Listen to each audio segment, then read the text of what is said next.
Cette assemblée consultative créée par le président de la République pour marquer l'importance primordiale qu'il accorde à l'ancrage durable d'une véritable république de proximité doit être le creuset où s'affirment les aspirations de bien-être des populations de l'ensemble des territoires et terroirs du Sénégal dans un consensus national permanent.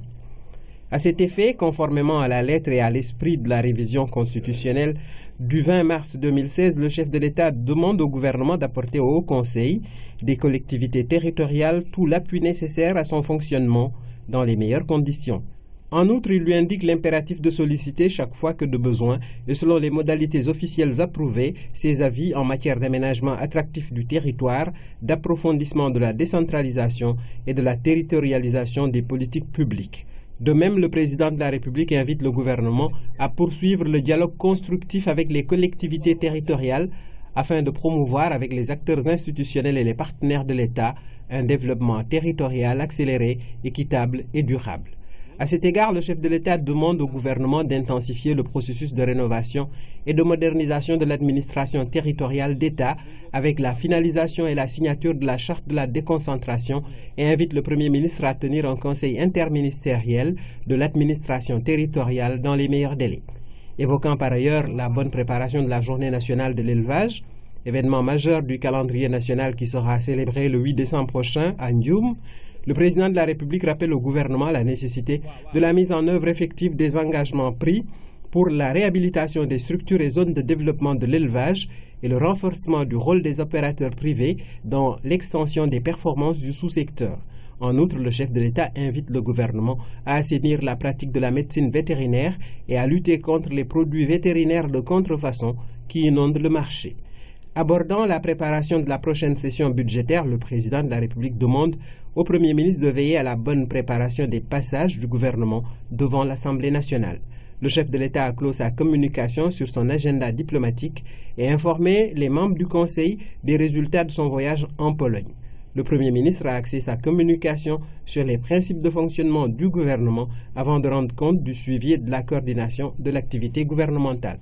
Le ministre des Affaires étrangères et des Sénégalais de l'extérieur a fait le point de la situation africaine et internationale en évoquant l'agenda proposé par le Sénégal et adopté par le Conseil de sécurité des Nations Unies, dont la présidence mensuelle est assurée par notre pays depuis le 1er novembre 2016.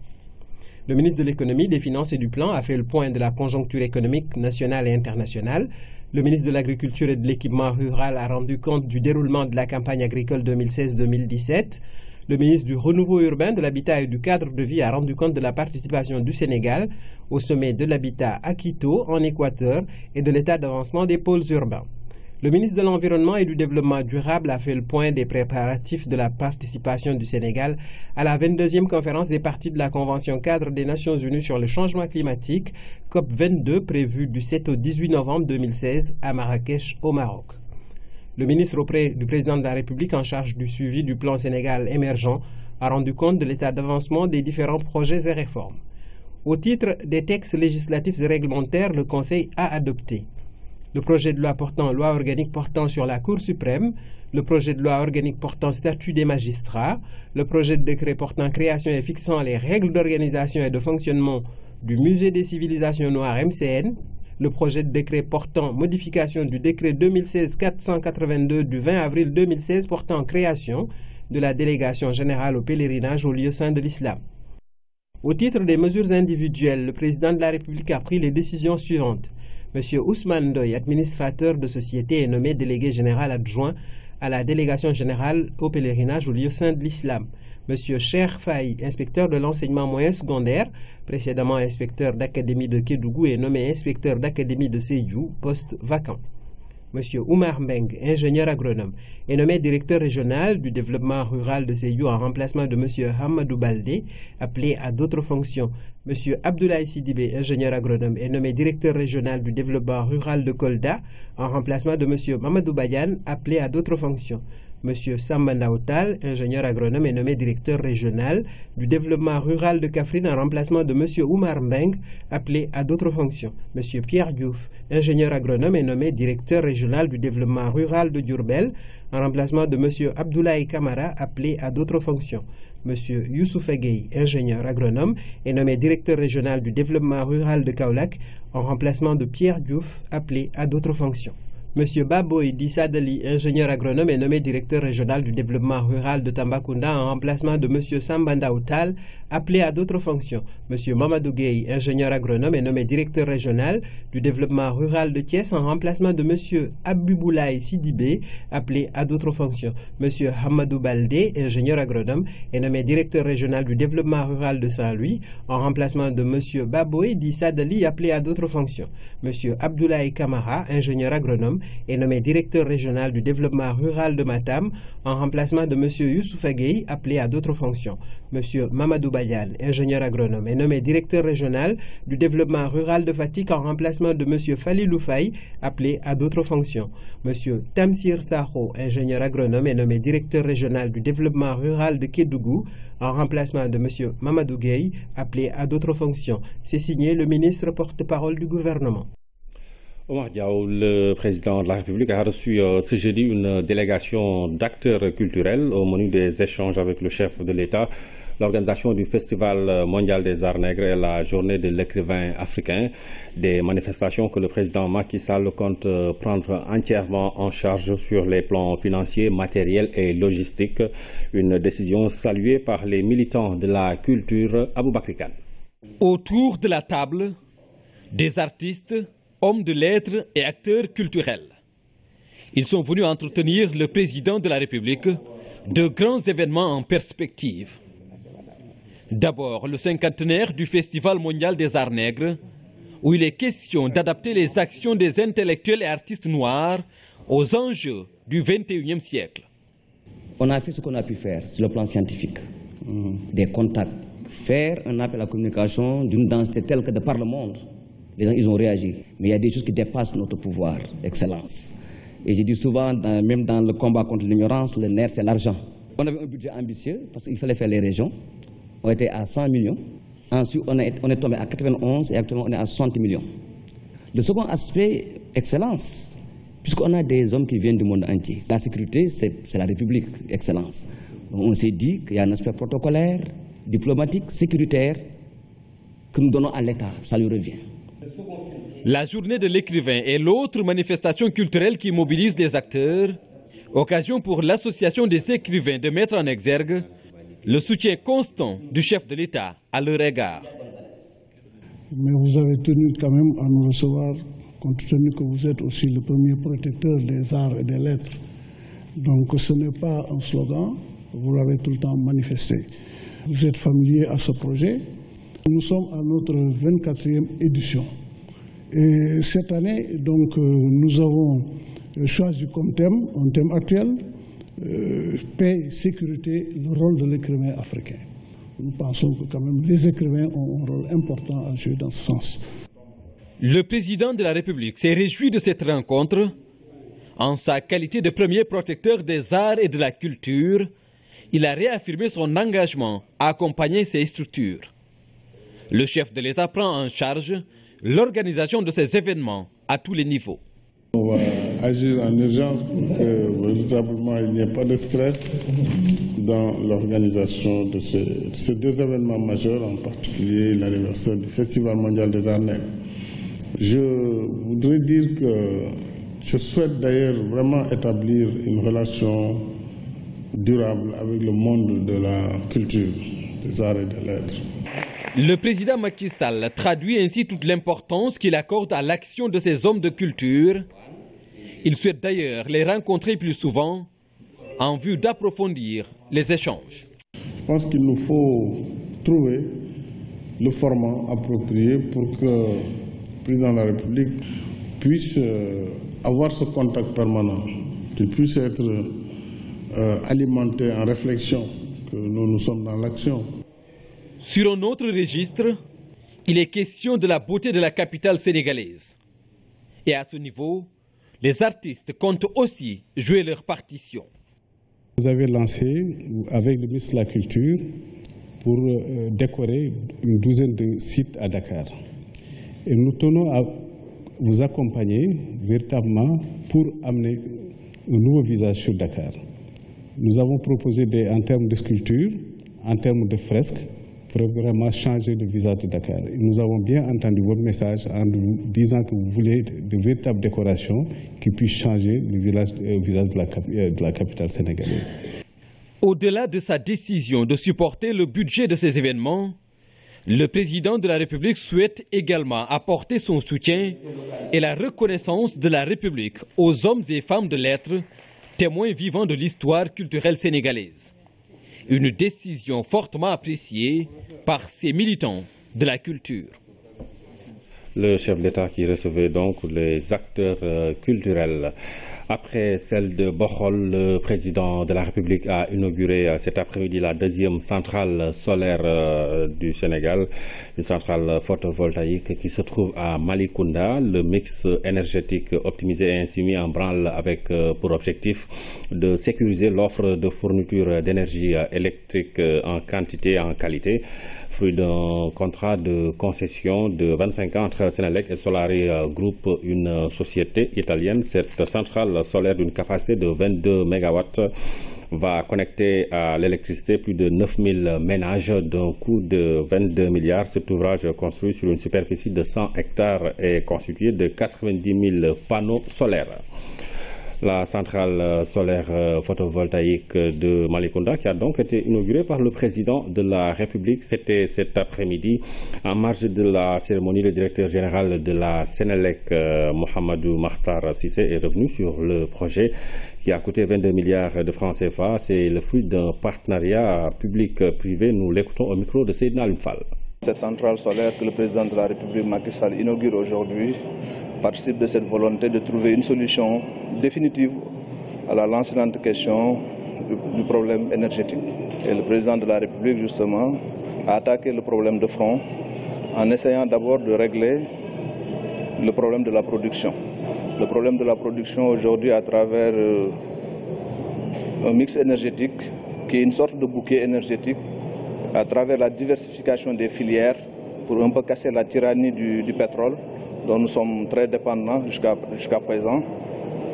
Essayer d'avoir une capacité de production avec un coût de production relativement bas qui permette de vendre aux Sénégalais, aux ménages comme aux entreprises une électricité pas chère. C'est l'objectif auquel participe cette centrale de 20 MW que nous inaugurons aujourd'hui, qui a été conçu dans le cadre d'un partenariat public-privé, qui signifie tout simplement que c'est le privé qui fait confiance à notre pays, qui fait confiance à Senelec, qui investit 22 milliards de francs CFA, qui s'occupe de toutes ces procédures, de toutes ces formalités, avec naturellement le soutien de Senelec et de l'État, pour produire cette énergie qu'il va vendre à Senelec dans le cadre d'un contrat d'achat d'énergie.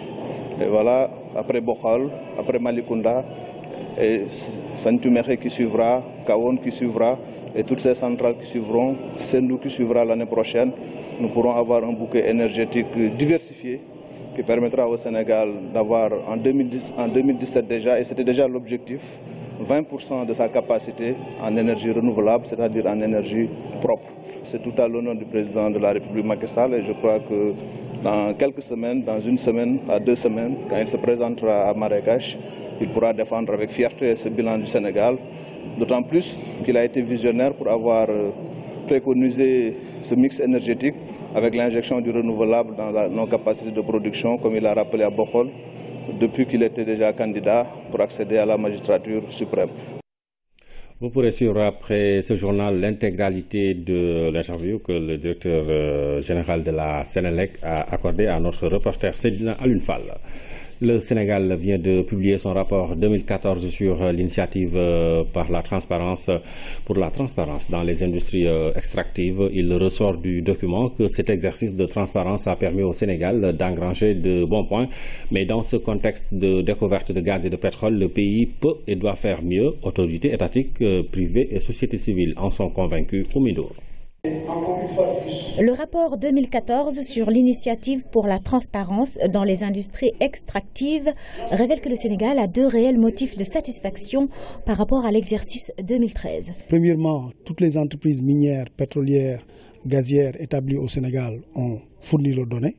Donc il y a l'exhaustivité de la participation des compagnies. Et deuxièmement, les données qui sont fournies sont aussi des données qui sont certifiées. En chiffres, ce deuxième rapport de l'ITIE s'établit comme suit. Entre 2013 et 2014, la contribution des industries extractives dans l'économie nationale est passée de 46 à 117 milliards. Cela correspond à 5,7% des ressources budgétaires, 1,4% du PIB et le secteur emploie plus de 6 000 personnes, dont 97% de Sénégalais. Mais tout n'est pas rose dans ce rapport et au vu des récentes découvertes pétrolières et gazières, les représentants de la société civile pensent que l'État peut mieux faire. C'est vrai, nous félicitons le président de la République pour la mise en place d'ICOS sur le pétrole et le gaz, mais la société civile a été exclue au niveau de ce conseil. Et nous nous considérons comme des acteurs de première heure parce que nous représentons la voix des communautés qui sont affectées.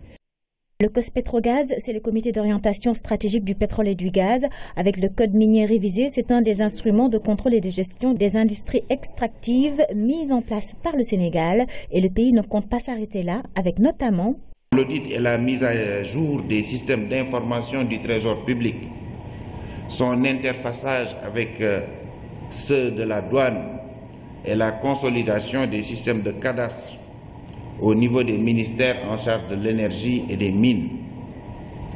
Deuxièmement, la mise en application de la réglementation sur la péréquation, qui constitue un fondement de l'équité économique, sociale et territoriale.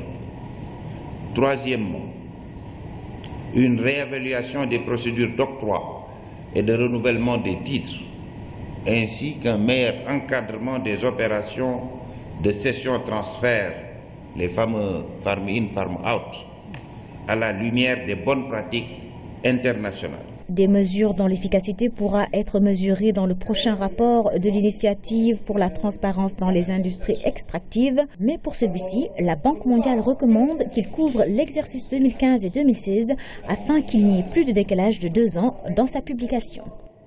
Parlons de l'ouverture ce matin à Dakar d'un atelier national de partage des actions du NEPAD. Il s'agit d'un cadre de réflexion et d'échange sur les résultats des différents projets de l'organisme. La rencontre a été présidée par le ministre en charge de l'intégration africaine, du NEPAD et de la bonne gouvernance, Pape Bounatiao. Depuis sa création en 2001, le NEPAD, nouveau partenariat pour le développement de l'Afrique, n'a pas cessé d'œuvrer pour l'intégration des peuples à travers la mise en œuvre de plusieurs projets socio-économiques. L'objectif principal de cette rencontre est de vulgariser les actions de l'organisme qui est devenu le bras technique de l'Union africaine. En ce sens qu'il a pour rôle essentiel la mise en œuvre des différents programmes. Les programmes et projets qui sont mis en œuvre à ce jour portent essentiellement sur les domaines, par exemple, de l'agriculture. L'agriculture à travers ce programme détaillé qui est comme un canevas, un format, un cadre pour l'ensemble des pays africains afin qu'ils s'engagent dans un sens purement de responsabilité mais aussi de financement à promouvoir l'agriculture. Depuis 2013, date de l'élection du président Macky Sall à la tête du comité d'orientation des chefs d'État et de gouvernement, le NEPAD a réalisé des résultats considérables. Des progrès rendus possibles par une bonne politique de mobilisation des ressources internes. Le président Macky Sall, en 2014, a déjà senti la nécessité justement de mobiliser des ressources importantes. Mais avant de le faire, il s'est dit que c'est important aussi qu'on procède par une priorisation. Quelles sont nos priorités? Et c'est en cela que 16 projets prioritaires ont été sortis et un sommet important s'est tenu à Dakar justement pour mobiliser les fonds. Vous savez, le président Macky Sall, nous partageons avec lui des convictions qu'il a eu à décliner partout où il est passé. Premièrement, l'Afrique ne peut pas se développer sans mobiliser ses ressources internes. Deuxièmement, l'Afrique ne peut pas se mobiliser si on ne lutte pas contre les flux financiers illicites, justement, qui impactent négativement l'épargne domestique. On n'a pas besoin de dépendre toujours des partenaires au développement. On peut trouver les ressources nécessaires pour financer nos propres projets de développement et surtout nos propres projets d'infrastructure. Le développement du capital humain, la gouvernance des ressources naturelles, la sécurité alimentaire, l'intégration régionale, les infrastructures, entre autres points qui seront abordés par les participants. À terme, les travaux devront permettre une meilleure promotion des actions du NEPAD auprès des parties prenantes. L'innovation technologique au service de l'administration fiscale, c'est le thème du premier hackathon au Sénégal. La rencontre devrait permettre à la première administration choisie, à savoir la DGID, la Direction générale des impôts et domaines, de moderniser et d'innover dans les conduites des réformes fiscales et administratives. Philomène Constance Diagne. La chaîne fiscale sénégalaise est aujourd'hui entièrement automatisée, un état de fait qui découle des efforts de la Direction des impôts et domaines qui veut moderniser davantage le système intégré de gestion des impôts et taxes. En matière de qualité de service, différents outils sont déployés pour fournir une information complète à nos usagers. C'est dans ce cadre qu'un centre d'appel et de support technique ainsi qu'un service de communication par SMS basé sur le web seront incessamment mis en place. Concernant l'automatisation des procédures fiscales, l'application pour les téléprocédures fiscales dénommées e-tax, mise en service en 2013, permet de déclarer et de payer en ligne les impôts et taxes. Toutes ces actions sont développées dans le but de mieux assurer un service public. Soutenu par le FMI, la DGID accueille la phase d'expérimentation de ce premier hackathon pour une administration. Nous pensons que ce hackathon est très important au Sénégal. Nous avons remarqué que le Sénégal est en train de réaliser des progrès importants pour ce qui est du recouvrement des impôts.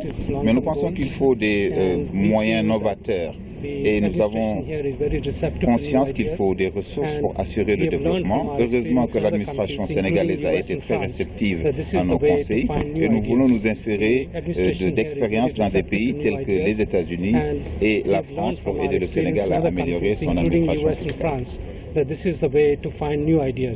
La DGID a ainsi été l'une des premières administrations, sinon la première, à opter pour une logique de contractualisation avec sa tutelle, adossée à une planification de ses actions.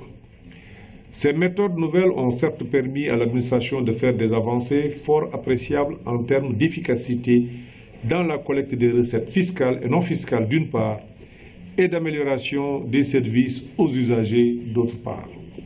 Toutefois, je suis persuadé qu'il nous faut encore aller plus loin dans la prise en charge des attentes légitimes des pouvoirs publics et des citoyens.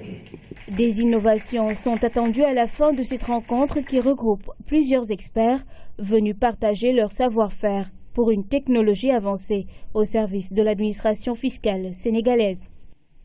Dans la rubrique économie de ce jeudi, nous abordons la question relative aux exonérations fiscales. Dans le dernier rapport des dépenses fiscales de 2013, 534 milliards de francs CFA sont relatives à des exonérations, dont 111 milliards issus de la baisse des impôts sur les salaires.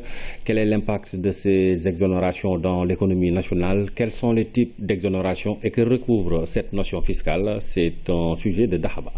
Pour tous les impôts, effectivement, il y a un champ d'application. C'est-à-dire qu'il y a des personnes, il y a des opérations, il y a des personnes qui sont redevables de cet impôt. Mais pourvu que ces personnes réalisent un certain nombre d'opérations. Maintenant, parmi ces personnes qui sont dans le champ, la législation peut décider de manière dérogatoire à certaines opérations échappent à l'imposition. Les exonérations revêtent deux formes. Il y a des exonérations qui sont d'ordre social. Les exonérations d'ordre social bénéficient généralement à des personnes physiques. C'est le cas, par exemple, du riz, denrée de première nécessité, qui est le plus consommé au Sénégal, ne supporte pas la TVA. C'est une exonération. Mais ces exonérations-là ne sont pas subordonnées à une formalité quelconque. C'est des exonérations qui sont des exonérations par nature. Il y a des exonérations qui sont d'ordre économique. Dans le cadre de l'exploration minière, on peut exonérer la recherche. On peut encourager les exportations en exonérant, par exemple, des entreprises qui ont quasiment la quasi-totalité de leur chiffre d'affaires, qui les exportent. Les entreprises bénéficiaires d'exonération sont soumises à un cahier de charges. Il faut d'abord être éligible. Il y a un certain nombre de critères à remplir. Ensuite, vous constituez un dossier. Et pour chaque exonération, il y a la formalité du visa qui sera apposée par des services opérationnels. Et cela n'empêche pas un contrôle également a posteriori. Les services peuvent venir également contrôler ces exonérations-là. Vous savez, ces exonérations-là, il y avait un problème de contrôle sur ces exonérations avant 2012. C'est ce qui fait qu'à la faveur du nouveau Code général des impôts, le législateur a décidé de rapatrier toutes les exonérations qui étaient contenues dans des textes éparses, de les amener dans le Code général des impôts, qui est devenu ainsi le siège unique de toute la fiscalité intérieure. Au moment où je vous parle, excepté le projet, la zone économique spéciale intégrée, toutes les autres exonérations sont contenues dans le droit commun incitatif. Faire bénéficier à ces entreprises des exonérations permettent non seulement de sauver des emplois, mais à l'État de capter d'autres recettes fiscales. Au Sénégal, presque 60 entreprises payent plus de 70% de la fiscalité. Et ce qui est dangereux dans nos pays, c'est que la fiscalité, les recettes fiscales, 2 tiers des recettes fiscales viennent des travailleurs. Les entreprises ne contribuent qu'1 tiers des recettes fiscales au Sénégal. C'est-à-dire que le capital n'est pas trop fiscalisé, n'est pas trop taxé par rapport aux travailleurs. Le rapport des dépenses fiscales de 2013, qui fait état, disons, d'un coût de 534 milliards, les exonérations, pour parler ainsi, sont évaluées à 534 milliards. Mais les 111 milliards bénéficient, c'est des salaires, c'est des salariés. C'est la baisse des salaires. Cette mesure de baisse des salaires a impacté l'évaluation des exonérations des dépenses fiscales, pour parler de manière plus générale. 111 milliards bénéficient directement à des personnes physiques, sans tenir compte des exonérations qui bénéficient à tout le monde, à savoir la fiscalité indirecte. Le montant global de ces exonérations, estimé à plus de 500 milliards de nos francs, a fait dire à plus d'un que le Fonds monétaire international a demandé au Sénégal la suppression de ces exonérations. Dans la région, et je dirais même en Afrique, le Sénégal est un des seuls pays à publier un rapport sur les dépenses fiscales, sur les exonérations fiscales. Et il y a des exonérations qui peuvent avoir un impact positif, que ce soit sur le plan social ou sur le plan économique. Ces exonérations ayant une valeur ajoutée positive, il faut les conserver. Notre position, c'est que toute ressource doit être utilisée en regardant les coûts et bénéfices de ces ressources-là. Si le coût économique et le coût social est mieux en prenant cet argent, en le dépensant, par exemple dans les dépenses sociales ou dans les infrastructures, donc il vaut mieux le faire que d'accorder ces exonérations. Donc une fois de plus, nous sommes en train de travailler avec les autorités. Comme je l'ai dit, si c'est la loi qu'il faut changer, il faut faire les analyses nécessaires pour voir quelle est la meilleure loi. En dehors de l'instrument fiscal, le Sénégal semble avoir une marge de manœuvre réduite sur les politiques budgétaires et monétaires. Dans la zone IMOA, la politique monétaire est entre les mains de la Côte d'Ivoire. Et d'habitude, sans pour autant qu'il y ait des textes et des lois, l'IMOA a toujours été géré par des Sénégalais. Le Sénégal doit maintenant voir quelles sont les politiques budgétaires que l'IMOA doit mettre en place. L'instrument de l'IMOA n'a de sens que si le Sénégal l'utilise pour atteindre un certain nombre d'objectifs au niveau de sa politique budgétaire. En attendant, le Sénégal, qui est un pays modèle dans la gestion des recettes fiscales, pourrait commanditer une évaluation sur l'impact de ces exonérations pour aller vers l'élargissement de l'assiette fiscale tout en maintenant les équilibres des finances publiques. La douane sénégalaise a reçu ce matin un important lot de matériel et d'équipements de la France. Il s'agit de menottes, de jumelles, de radios, de communication, de téléphones, des équipements qui vont permettre aux soldats de l'économie de mener à bien leur mission dans la lutte contre la drogue et les trafiquants. Fatou Diouf. Le nouvel ambassadeur de la France dans les locaux de la douane sénégalaise, mais pas avec les mains vides. Au nom de la France, Christophe Bigot a apporté un soutien logistique aux agents de la douane. À l'honneur, l'unité douanière de Koumpentoum qui s'est distinguée cette année dans la lutte contre la drogue et le chanvre indien. Cette unité, c'est l'unité de Koumpentoum. Alors je ne le savais pas, mais je suis passé à Koumpentoum très récemment puisque j'étais sur la route de Tambacounda à Kaffrine. Et donc j'étais très heureux de pouvoir remettre ces matériels qui sont de types très variés. Vous avez à la fois des menottes, vous avez à la fois du matériel radio qui peuvent être utiles pour faire en sorte que l'unité de Koumpentoum fonctionne de manière aussi opérationnelle que possible. menottes, jumelles nocturnes et diurnes, brassards, radio de communication, téléphone entre autres. Tout ce matériel va permettre de renforcer la lutte contre les trafics maritimes de drogue et de vol de véhicules et au-delà même assurer une meilleure protection aux douaniers face aux trafiquants récalcitrants. La brigade va améliorer son fonctionnement. Il y a même du matériel qui est là qu'on ne trouve pas dans nos brigades, les appareils photo par exemple. Les armes télescopiques, les bombes à poivre pour se protéger.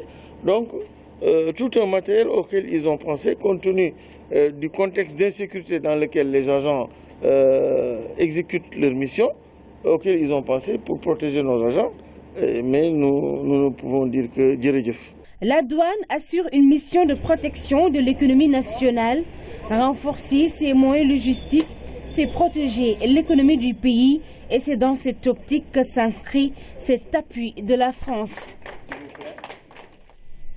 La commune de Diarère Fatick étrenne son hôtel de ville. L'inauguration a eu lieu en même temps que la pose de la première pierre du marché moderne de la localité. C'était en présence du ministre de la Gouvernance locale, Oumou Baldé. Diarère, dans la commune d'arrondissement de Tataguine, département de Fatick, tient son hôtel de ville. En plus de cette infrastructure, la commune va se doter d'un marché moderne d'un coût de 120 millions. Elle franchit ainsi un important pas dans la mise en œuvre de l'acte 3 de la décentralisation. À travers ces deux marchés, je peux dire que les populations vont s'épanouir. Les femmes vont mener leurs activités génératrices de revenus, mais aussi la commune va en tirer des profits. Parce que nos communes ne vivent que des collectes, les taxes. Et aujourd'hui, une commune qui n'a pas de marché digne de son nom ne peut pas recouvrir des taxes importantes. Le lancement de ces travaux s'inscrit dans le cadre d'un vaste programme d'infrastructures en faveur des communes. Nous sommes dans une très vaste opération de doter les communes du Sénégal d'infrastructures. Cela va effectivement en droite ligne de la vision du chef de l'État qui nous a chargé effectivement d'appliquer cette convention conformément aux besoins des populations et par ricochet des communes. Vous voyez effectivement que l'acte 3 de la décentralisation, c'est la communalisation intégrale. L'acte 3 de la décentralisation, c'est aussi et surtout pour l'État d'aider les communes en leur dotant effectivement de moyens qui leur permettent de réaliser de manière performante les attentes des populations. Ainsi, la communalisation prend progressivement forme. Les infrastructures bâties ça et là permettent d'accompagner les entités nouvellement créées dans leur décollage économique. Ce comité de développement local pour une gestion participative de la question des inondations avec le projet Vivre avec l'eau, des perspectives sont annoncées dans le cadre de la gestion des déchets solides et liquides. Cette rencontre a eu lieu à la mairie de Wakhinane Nimzatt. C'était en présence des autorités administratives et locales à Basso. L'eau, source de vie. Vivre avec l'eau, du nom de ce projet qui vise à soulager les populations des zones d'inondation dans plusieurs localités de Dakar. Depuis plus d'une décennie, on a noté le retour des pluies et les conséquences de ces inondations dans des zones comme les départements de Pikine, Guédiawaye sont nettement ressenties par les populations. Et c'est en cela que le projet est mis en place pour appuyer les populations, les autorités municipales, l'État, dans sa politique d'éradication de ce fléau que sont les inondations. Des zones critiques, il en existe avec des points bas, des immondices entre autres. Cette rencontre qui vise à imprégner les populations sur le schéma de valorisation des déchets solides et liquides. Il s'agit en fait d'une approche nouvelle de la gestion des inondations dans les départements. Pour Guédiawaye, notamment dans les quartiers, dans les communes de Médina Gounass et de Wakhinane Nimzatt. Je disais donc qu'il s'agit d'une autre approche de la gestion des inondations, parce qu'il s'agit en fait de faire en sorte que les populations puissent vivre avec l'eau qui les envahit pendant la saison des pluies, mais faire en sorte que ces eaux ne soient pas source de nuisances. La preuve par l'action des groupements de femmes de Wakhinane Nimzatt évolue dans ce périmètre maraîcher, elles adhèrent au projet. Nous avons adhéré à ce projet parce que nous avons besoin d'appui et que ce projet à coup sûr peut nous aider.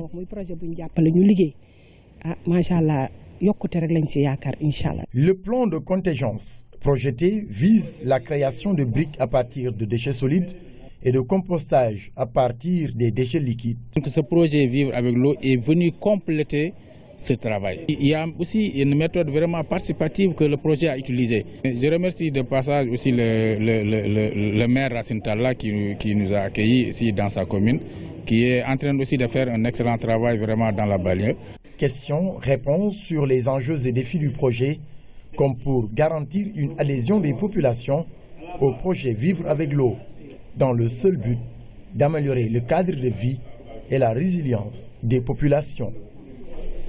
Dans la série sur la santé, nous nous intéressons à la santé en milieu scolaire. Les inspections médicales des écoles proposent plusieurs services allant des soins à la prévention.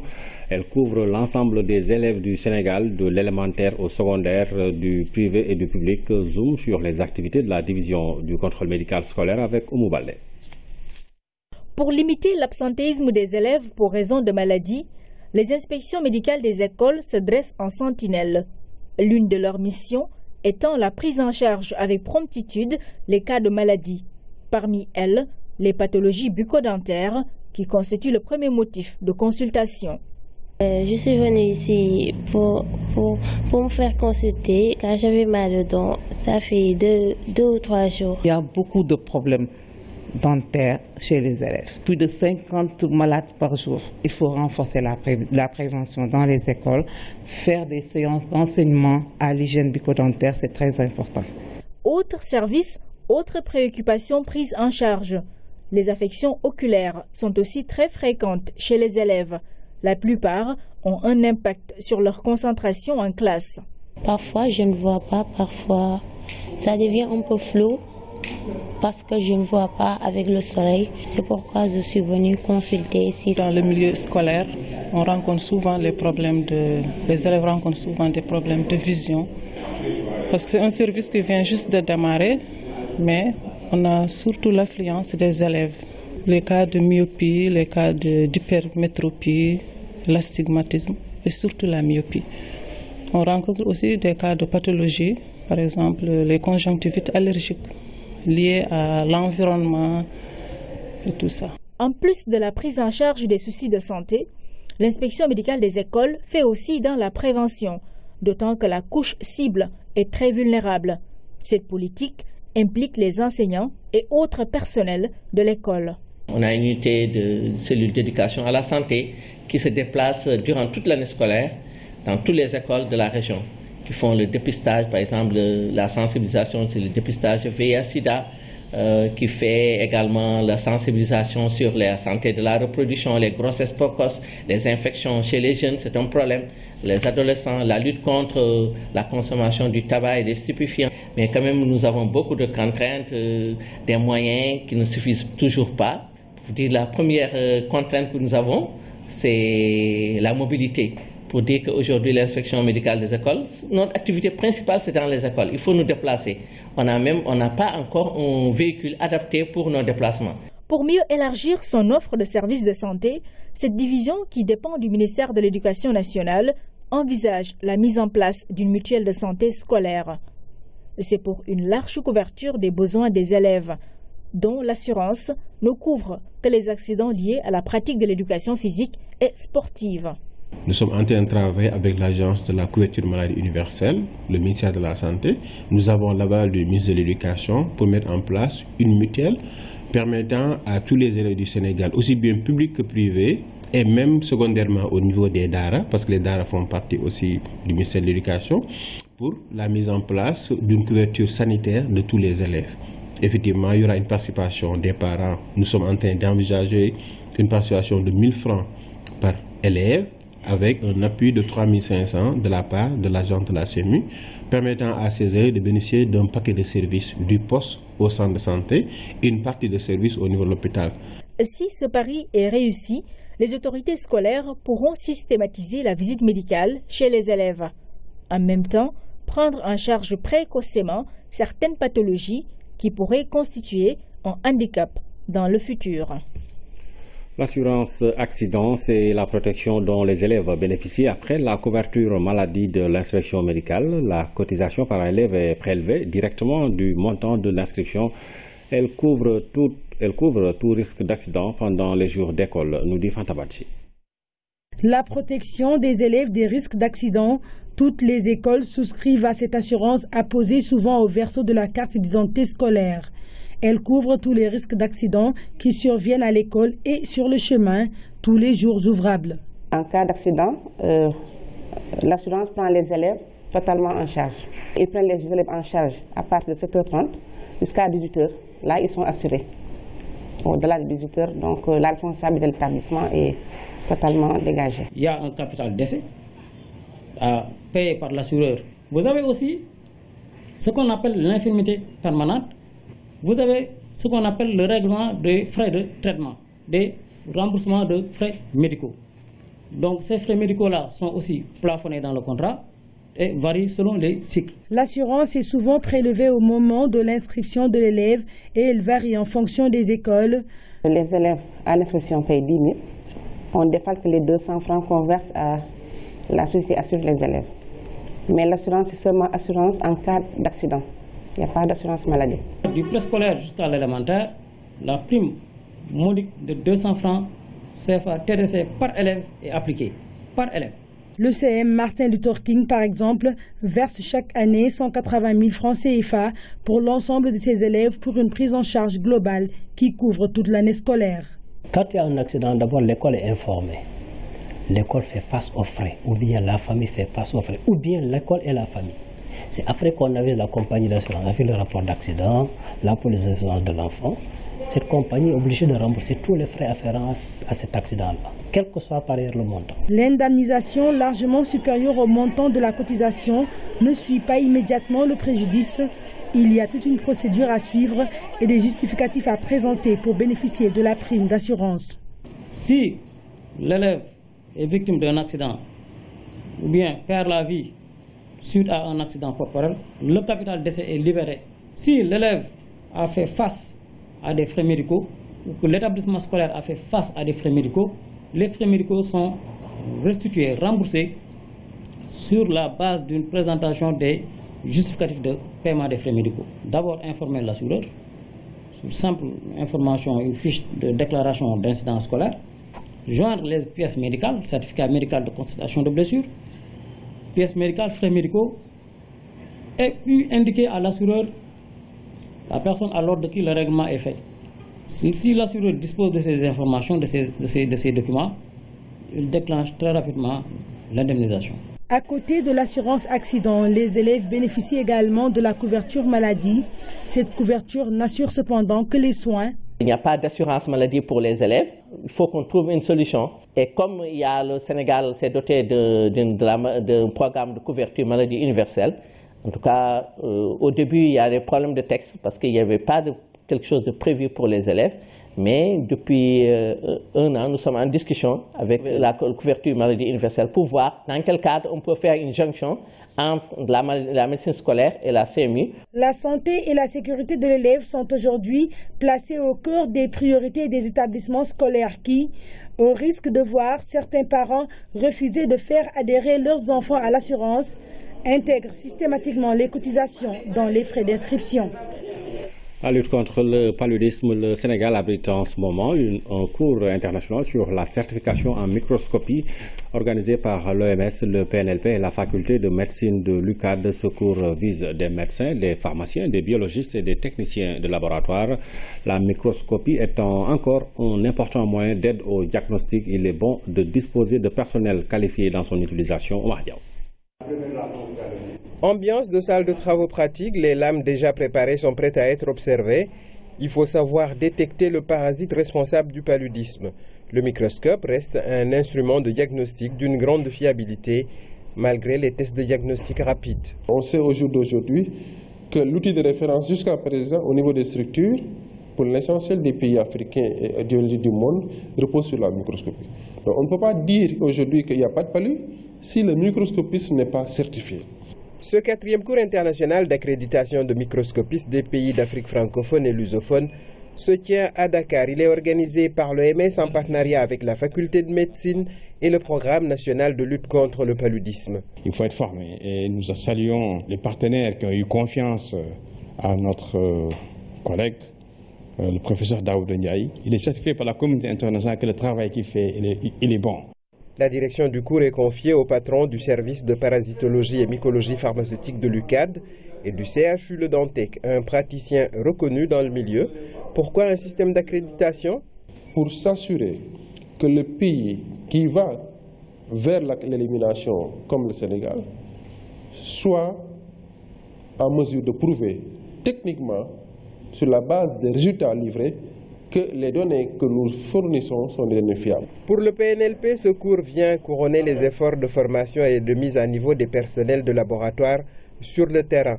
Ce cours s'inscrit dans le dispositif normal et dans le cadre également de notre plan stratégique 2016-2020 qui vise l'objectif d'élimination et du coup qui parle d'élimination également parle d'un dispositif de prise en charge de qualité. Le cours étalé sur 5 jours réunit une douzaine de participants issus de plusieurs régions. Ils sont pharmaciens, médecins, biologistes et techniciens de laboratoire et tous espèrent être certifiés niveau 1 ou 2 et ce faisant devenir experts. La caravane Wadial Magal était à Ndofane, à Dinguiraye, à Paoskoto, à Nioro et à Porokhan. Partout, la population s'est mobilisée pour accueillir la délégation. Des messages de paix ont été délivrés, des prières formulées pour la réussite de cette édition du Grand Magal de Touba. Claire Diop. Ndofane, Dinguiraye, Paoskoto, Nioro, les différentes étapes où la délégation de la caravane Wadial Magal édition 2016 a fait escale. Le cadre est mis à profit pour revenir sur l'histoire de ces localités avec Serigne Touba. L'unité de toutes les confréries religieuses est prônée, comme le veut le khalife général des Mourides. Nous sommes en phase ici à Ndofane, toutes confréries confondues, pour le développement de l'islam, pour l'amélioration des comportements, pour le développement de notre pays. Et je pense que cette caravane-là est un vecteur important pour qu'on puisse inculquer aux populations ces valeurs d'unité pour un Sénégal de paix, un Sénégal développé, un Sénégal émergent. Le Saloum a une relation particulière avec Cheikh Bamba. La localité est importante pour le marabout. Il y a beaucoup de sites où on peut faire son pèlerinage. Après Touba, c'est le Saloum. Mam Balla Aïsse, le père de Mamor Antesali, père de Serigne Touba, vient de Ngaye dans le Saloum. Après direction Porokhan, ici repose Sokhna Diaratoula, la mère de Cheikhouna Ahmadoul Khadim. Un pèlerinage est effectué au mausolée. Des prières formulées aussi pour la réussite du Grand Magal de Touba. Vous portez bien le message de la communauté, vous sensibilisez les talibés et les populations sur le pourquoi de cette initiative. C'est vraiment à saluer. Serigne Touba avait prié pour tout cela.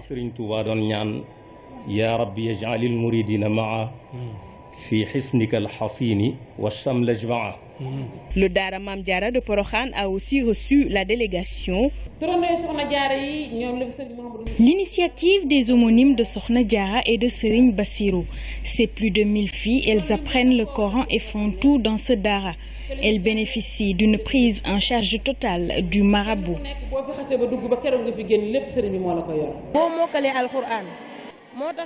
Au-delà de la maîtrise du Saint-Coran, on apprend d'autres sciences. Nous avons aussi des cours de français. Cela nous sert dans cette vie. Porokhan, une petite bourgade qui a grandi au fil des années. Ici, Serigne Mamor Anta Sali s'est installé en 1865 sur invitation de Tafsir Maba Diakhouba. Les deux ont mené ensemble une grande bataille pour le triomphe de l'islam. Ici aussi, Sokhna Diaratoula a rendu l'âme en 1865 à l'âge de 33 ans. Sur initiative de Serigne Moustapha Bassirou, un grand Dara est installé. Des milliers et des milliers de jeunes filles, toutes homonymes de Sokhna Diara, sont initiées à la maîtrise du Saint-Coran, une manière de perpétuer l'œuvre de la Sainte Mère.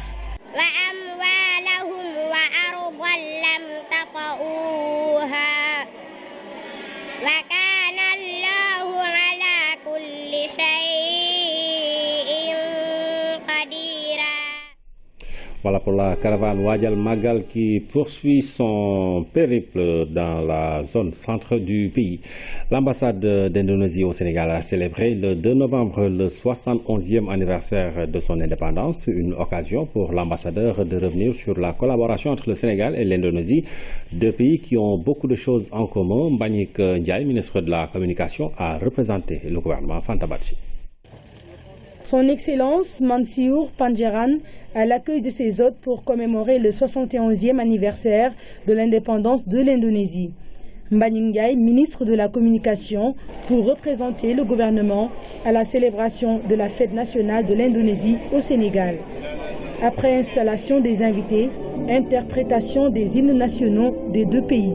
L'Indonésie et le Sénégal, deux peuples qui ont beaucoup de similitudes. La majorité de leur population sont musulmans. L'Indonésie et le Sénégal œuvrent pour la paix et la stabilité dans le monde.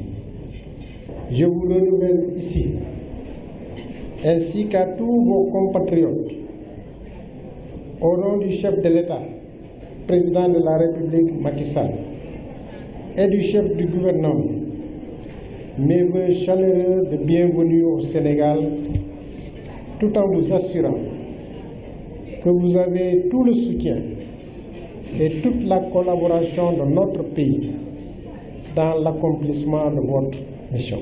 L'opportunité de cette célébration est saisie pour rappeler la nature de la coopération entre Dakar et Jakarta. L'Indonésie et le Sénégal entretiennent des relations dans plusieurs entités multilatérales telles que l'ONU, l'OMC, l'OCI, le G77 entre autres, ce qui a permis aux deux pays de partager de bonnes pratiques dans plusieurs domaines de la vie socio-économique. Je suis disposé à faire la promotion entre la Chambre de commerce d'industrie et d'agriculture du Sénégal et la Chambre de commerce d'industrie d'Indonésie, et entre opérateurs économiques de commerçants sénégal et indonésiens. La coopération entre les deux pays sera étendue sur le plan culturel, annonce faite au cours de cette soirée où le public s'est vu gratifié de la danse du pan et d'un défilé de batik indonésien. Pour rappel, l'indépendance de l'Indonésie a été proclamée le 17 août 1945. À quelques jours de l'élection présidentielle américaine, les citoyens américains apprécient diversement les personnalités des deux candidats.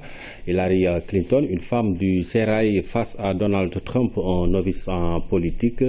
Notre envoyé spécial aux États-Unis, Khalisek, s'est baladé avec son micro dans les rues de New York pour recueillir les impressions des populations. À New York, cette élection du futur locataire de la Maison-Blanche est à vrai dire diversement appréciée. Et à quelques jours seulement, cette effervescence d'avant-élection n'est pas perceptible, avec tout de même des opinions à la fois diverses et variées. Je pense que c'est de la farce.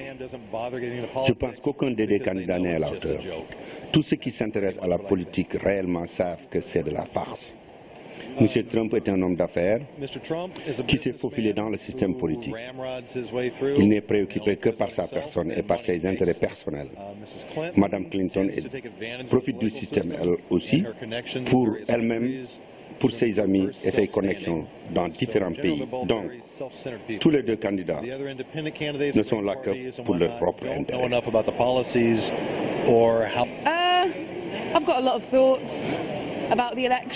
Ce que je pense de l'élection, en tout cas, moi, je suis contente de me retrouver en Amérique. Je ne sais pas vraiment, c'est comme si on ne discute pas de choses sérieuses. Par exemple, rien sur l'Angleterre, je ne sais pas. Vous avez deux candidats avec des personnalités totalement différentes. Ceux qui ne se considèrent ni démocrates ni républicains sentent beaucoup de changements dans le pays qui les indisposent. Pour beaucoup d'Américains, c'est plus de mondialisation. Et pour d'autres, c'est le retour du nationalisme étroit. Nous voulons retrouver notre souveraineté, où la vitalité de l'Amérique est en train d'être affaiblie. Il y a beaucoup de fausses idées à propos des États-Unis. J'espère que les Sénégalais ordinaires savent que les Américains ordinaires sont aussi des gens exploités par les riches. Situation sans précédent. Vous avez pour la première fois deux personnalités différentes. Beaucoup de tensions dans la campagne. Vous avez un novice en politique qui n'a jamais occupé de poste. C'est vraiment sans précédent.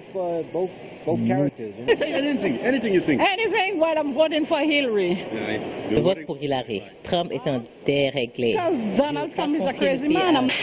Hopefully Hillary will Élection, s'il vous plaît. C'est incroyable, ça fait peur, c'est embarrassant. Ça divise notre pays et j'espère qu'il arrive à gagner. I think it's a joke. Je pense que c'est de la farce, oui, de la farce. Que ce soit Hillary ou Trump, c'est simplement fou. Hillary and Donald Trump and all that. I think we have a con man. D'un côté, nous avons un joueur de poker face à une femme d'expérience. Hillary est la bonne option. Hillary is a real candidate with real experience. Hillary. Sorry? Hillary. Why Hillary? Yeah. Hillary. For every reason. Hillary. For every reason. Hillary. Pour toutes les raisons, parce que c'est une femme brillante qui maîtrise la politique, qui est une femme très dense. Who knows politics. Ici, c'est le calme plat, contrairement à la Pennsylvanie, au New Hampshire, à Ohio, à la Caroline du Nord, mais aussi et surtout en Floride, où rien n'est gagné d'avance.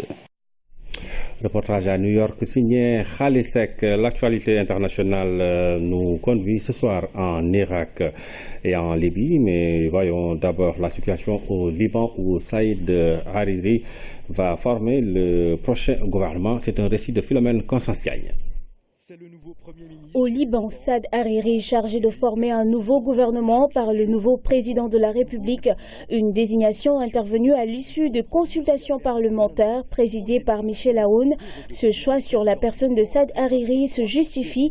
Adversaire du Hezbollah et premier ministre du président pro-Hezbollah, Hariri est un représentant communautaire débordé par les extrémistes sunnites. Le principal défi du premier ministre est de relancer l'économie libanaise afin de sauver le pays. Un nouveau naufrage en Méditerranée. Au moins 110 personnes auraient péri au large des côtes de la Libye. Seuls 29 migrants ont pu être sauvés. Le HCR relate que leur embarcation de fortune, un canot pneumatique à moitié dégonflé, transportait environ 140 personnes avant le drame.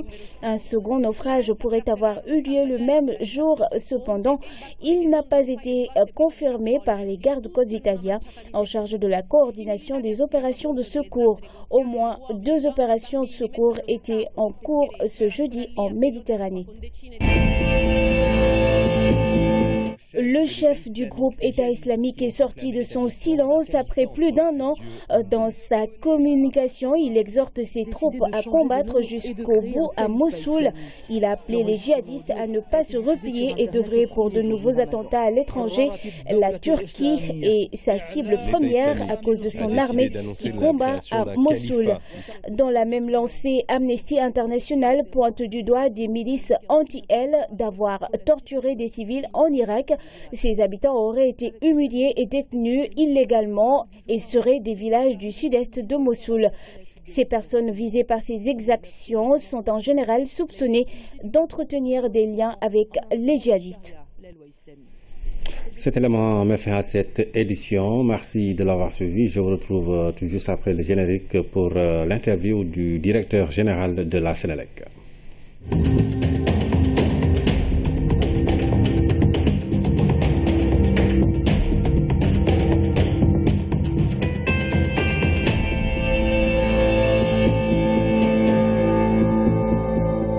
Cissé est revenu sur ce projet qui a coûté 22 milliards de francs CFA.